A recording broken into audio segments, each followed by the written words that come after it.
The headlines: Nigeria Labour Congress threatens nationwide action over rising poverty and insecurity.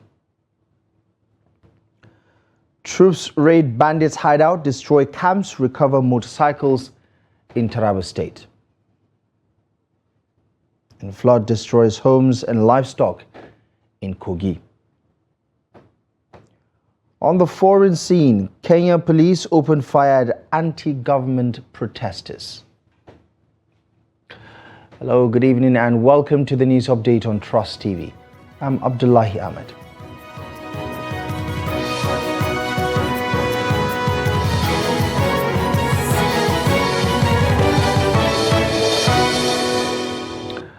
Thank you most kindly for joining us. We begin in Abuja, where the Nigeria Labour Congress has threatened to embark on a nationwide protest over the rising insecurity, poverty and high cost of living in Nigeria.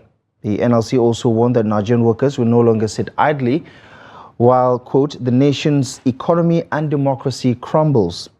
In a communique signed by its president, Joe Ajero, the General Secretary, Emmanuel Ugwaja, the NLC says that almost 700,000 lives were lost in just a year to insecurity in Nigeria and can only happen in a nation at war. It also warns that when farmers could not access their lands to farm, famine becomes a looming danger. The Congress condemned what it called the government's failure to secure lives and property and demanded immediate action. The NLC urged the government to immediately declare a state of emergency on insecurity and order security agencies to deal decisively with the criminals, especially armed herders and bandits, without mercy. Elsewhere, troops of the 6th Brigade of the Nigerian Army and Sector 3 of Operation Wellstruck have raided bandit camps and disrupted a meeting allegedly organized by a notorious bandit leader in southern Taraba State. Army authorities say the operation, conducted on Saturday, July 5th, targeted remote locations in Wukari local government area believed to be strongholds of Liamdo Douglas Adekbe, also known as Bajo. In a statement issued on Monday, Acting Assistant Director, Army Public Relations, Captain Olubo Dunde Oni, says the raid was based on actionable intelligence. The operation led to the destruction of several camps used by the syndicate for planning attacks and storing weapons. Troops also recovered 5 motorcycles suspected to be used for banditry operations. Commander of the 6th Brigade and Sector 3 of Operation Wellstruck, Brigadier General Kingsley Chidebere Uwa, says the bandit leader Bajo and his associates escaped but are currently being targeted by security forces. Staying with developments in the northeast, troops of the Nigerian military drawn from the Nigerian Air Force and Operation Hadinkai have carried out a series of airstrikes on key terrorist enclaves in the Mandara Mountains of Borno State. The strikes targeted rugged mountainous locations along the Nigeria-Cameroon border following confirmatory intelligence reports. The operation came less than 24 hours after President Bola Ahmed Tinubu directed the Nigerian military to flush out all enemies threatening the peace and security of the country. Spokesperson for the Nigerian Air Force, Air Commodore Ehimen Ejodame, says surveillance and reconnaissance missions indicated that the insurgents were mobilizing for a coordinated attack. He added that clusters of structures fitted with solar panels, black flags and fortified walls, served as evidence of a re-emerging threat before the targeted strikes. His strategic locations, Wajahode and Lokwere, have long been known as hideouts of the Jamaatul Ahli-Sunnah Lidawatul Jihad, a faction of Boko Haram terrorist group. Still staying with security, troops of the 3rd Division and Operation Safe Haven have arrested suspected militia leader along the Kafi Abu Rakwa Road in Gashi district of Barikil Ladi local government area of Plateau State. Operation Safe Haven spokesperson Major Samson Zakom confirmed the arrest in a statement released to journalists in Jos on Monday. According to him, the suspect was apprehended during a night operation while in an ambush position, allegedly planning an attack on unsuspecting commuters. The troops recovered a fabricated AK-47 rifle, 1 magazine and 30 rounds of 7.62mm special ammunition from the suspect. Major Zakom added that efforts are underway to conduct follow-up operations to track down other members of the criminal syndicate. Away from security matters, the legal counsel representing the Nigerian Senate in a case involving the suspension of Senator Natasha Akpoti-Oduan had dismissed claims that the Federal High Court had ordered the Senate to reinstate her. In a statement released on Monday in Abuja, the law firm of Paul Daudu & Co. described as misleading a viral video where the Kogi senator declared she would resume legislative duties based on a July 4th court ruling. The video, which has circulated widely on social media, shows Senator Natasha Akpoti-Oduan telling her supporters that court had ordered the Senate to end her suspension. However, the counsel to the Nigerian Senate insisted that the court did not issue a binding directive. He explains that the remark by Justice Binta Nyako was an obiter dictum, which is known as a judge's opinion that does not constitute a legal enforceable order.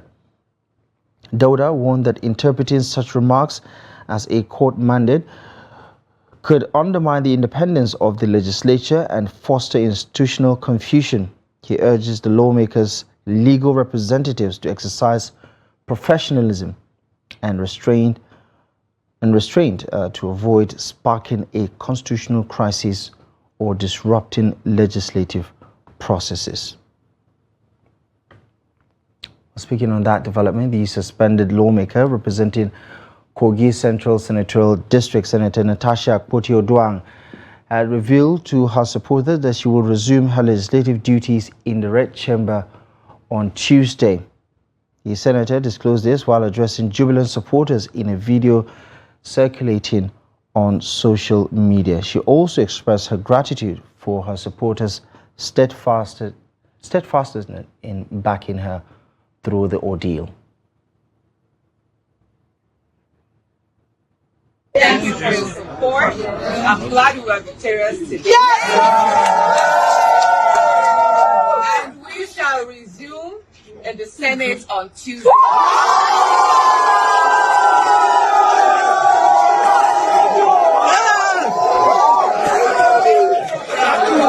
We love you! We love you!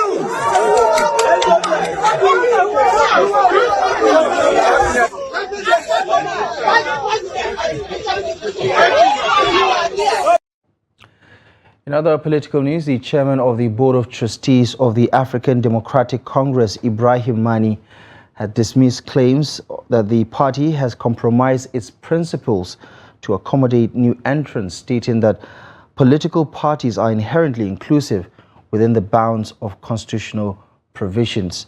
Speaking in an interview on Monday, Mani says the ADC remains committed to building a strong, credible opposition by welcoming new members ahead of the 2027 elections. He added that while parties must be open to growth, the ADC will continue to admit members who align with its vision of creating a viable alternative to Nigeria's dominant political blocs.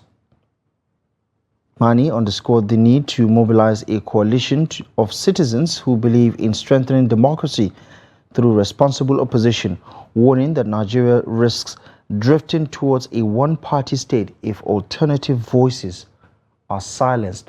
The statement comes amid growing public debate over the future of multi-party democracy and the role of coalitions in ensuring accountability in governance. Former Secretary to the Government of the Federation, Babachir David Lawal, has officially resigned his membership of the ruling All Progressives Congress, APC. The resignation letter was contained in a statement personally signed by Lowell and addressed to the chairman of the APC in Bangshika Ward, Hong local government area of Adamawa State. Babachir David Lowell, who served as the Secretary to the Government of the Federation under the Buhari administration, said he would announce his next political affiliation at the appropriate time.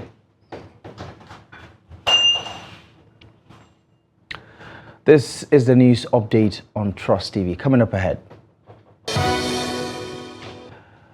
Flood destroys homes and livestock in Kogi community. Details of this and more coming up ahead in just a moment. Stay with us. Welcome back to the news update. Let's take a quick recap of our top stories. The Nigeria Labour Congress has strengthened nationwide protests over rising poverty and insecurity. Nigerian troops raid bandit hideouts, destroy camps, recovering motorcycles in Taraba State. Flash floods have triggered by days of heavy rainfall have wreaked havoc in Kaba, headquarters of Kaba, Bunu local government area of Kogi State, destroying more than 500 homes and claiming over 1,500 domestic animals and other valuables. Locals revealed on Monday that the unrelenting downpour lasted for 3 days, causing streams and brooks to overflow and submerge entire communities. Ideya, a community within Kaba metropolis, was identified as the worst hit. Reports say the community's traditional ruler lost his entire residence and personal belongings to the deluge. Former Kogi Assembly Speaker Matthew Kolawole described the incident as more than an environmental disaster, calling it a full-blown humanitarian crisis affecting the safety and dignity of the people. He urged authorities to invest in flood control measures, improved environmental planning and robust drainage infrastructure to prevent future occurrences. The president of the Federal Polytechnic Auchi Student Union, Arua Onyedikachi, on Monday condemned the attack on students who trooped out to vote for new executive members of the Students' Union on Saturday. He urged security agencies to investigate the culprits of Saturday's attack, noting that a proposal on online voting would also be considered after meeting with school authorities. On Saturday, several students were injured at the election descended into chaos. In a viral video on Sunday, students were seen scaling the fence of the school while a gunshot was heard in the background. Now, smoke was also observed at the venue of the election, suggesting that a tear gas may have been used in the fracas, while some students were also seen brandishing knives to scare away participating students in the election. He noted that the students were not involved in the violence and snatching of ballot boxes. Onyedikachi says the investigation must be concluded and the perpetrators arrested before a date could be set for another election. My sister.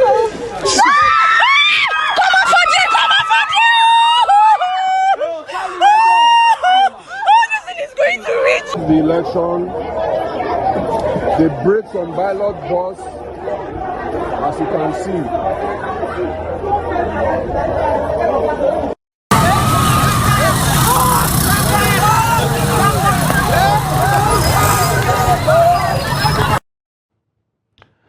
Elsewhere, an increasing number of commercial motorcyclists and delivery riders in Lagos are raising concerns over persistent harassment, extortion and deteriorating working conditions.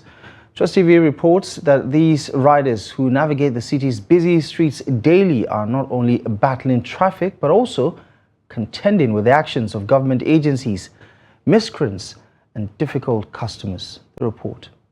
For commercial motorcycle rider Sunday Sanya, it is time to sound the alarm over what he describes as relentless harassment and extortion by various government officials and street touts operating across Lagos. He shares a candid account of the daily struggles faced by riders like him, working long hours in what he calls a hostile and unpredictable environment just to earn a living. We, the family man, so sometimes to gather money. It's problem safe because if person dey sharp for road or God protecting person, money wey say you go make, where police go carry am or lasma or road safety. Even sometimes if the person see road safety or VIO, we need to turn back first one way back. Cause if they arrest you, your bike starting from 20,000 naira, wetin happen? How much person dey make? How much will they make? Eh? So if government can help us with that one, at least police is not their work. Police work, check, you get the plate number, open the box, you see that no exhibit. You understand? Be going. But whatever is not concerning them, making money. But motorcycle riders are not the only ones feeling the pressure. Dispatch and delivery operators are also experiencing growing challenges. Emmanuel Ogoluwa, a dispatch rider, says the job is becoming increasingly frustrating due to erratic customer behavior and a worsening economic climate. The only problem is that sometimes that I know our customer now.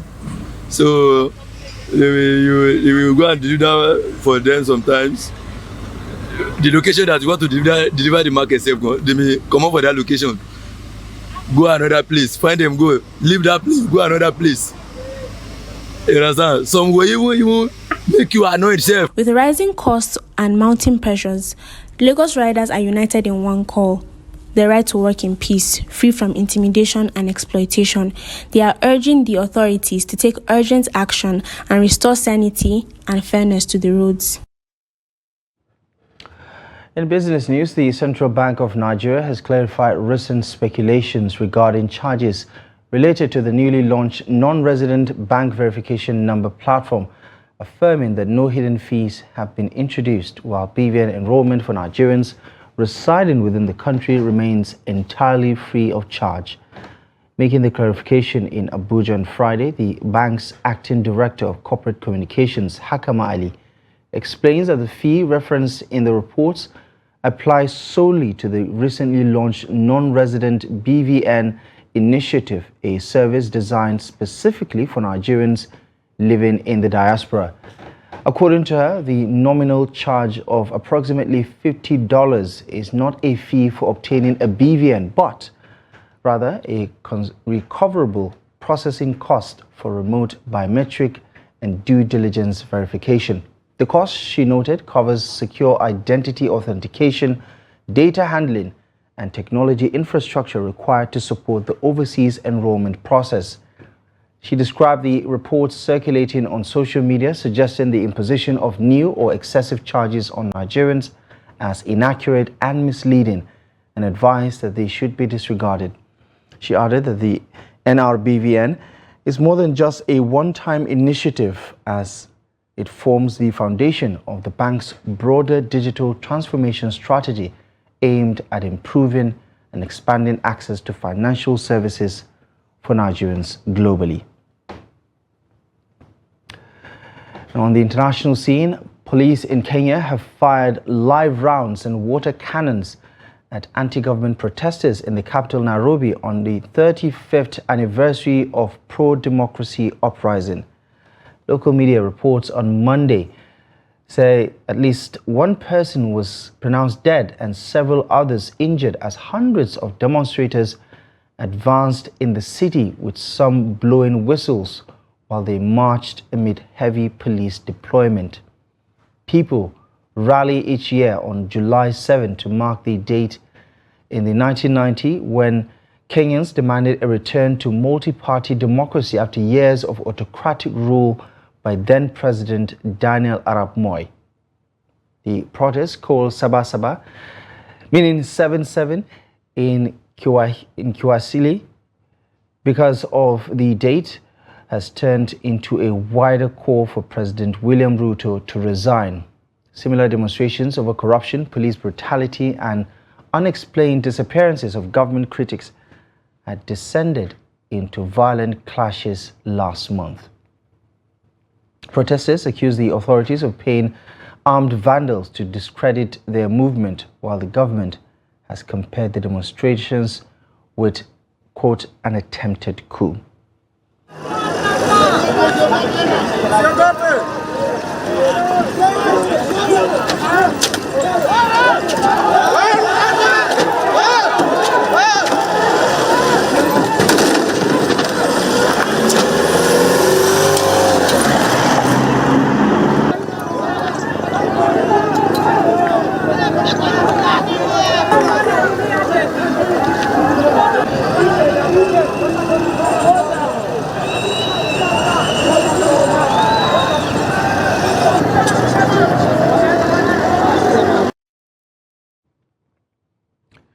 To sports now, where Nigeria's defender Olaina has put pen to paper on a 3-year contract with Nottingham Forest. The versatile fullback will now remain at the City ground until 2028. Talks over a new contract started when between his representatives and Nottingham Forest last year. There were fears among the Tricky Trees fans that Olaina could leave the club this summer, and amid interest from Liverpool and Manchester City, as well as clubs from the international market. Now, Forest have now been able to convince him to sign a new contract. The 28-year-old caught the eye with his impressive displays for Nuno Espirito Santo's side in the Premier League last season. Aina registered 2 goals and 1 assist in 35 league outings for the club. He arrived at Forest on a free transfer 2 years ago after leaving Serie A club Torino. Governor of Oyo State, Seyi Makinde, has mourned the death of Olubadan of Ibadan land, Oba Akiloye Owolabi Olakulehin. The revered traditional ruler died in Ibadan in the early hours of Monday, according to a family source. Hours after his demise, the governor says the state government would ensure that the late king was given a befitting burial. Oba Olakulehin celebrated his 90th birthday on July 5th and ascended the throne as the 43rd Olubadan of Ibadan land just under a year ago. Well, that's a wrap on the news update at this hour. Check back a little later at 9 o'clock for the day's bulletin. But for now, do feel free to stay in touch by following us across our social media platforms. You can also visit our website, trusttv.com, for the latest news. I'm Abdullahi Ahmed. Thank you for your time.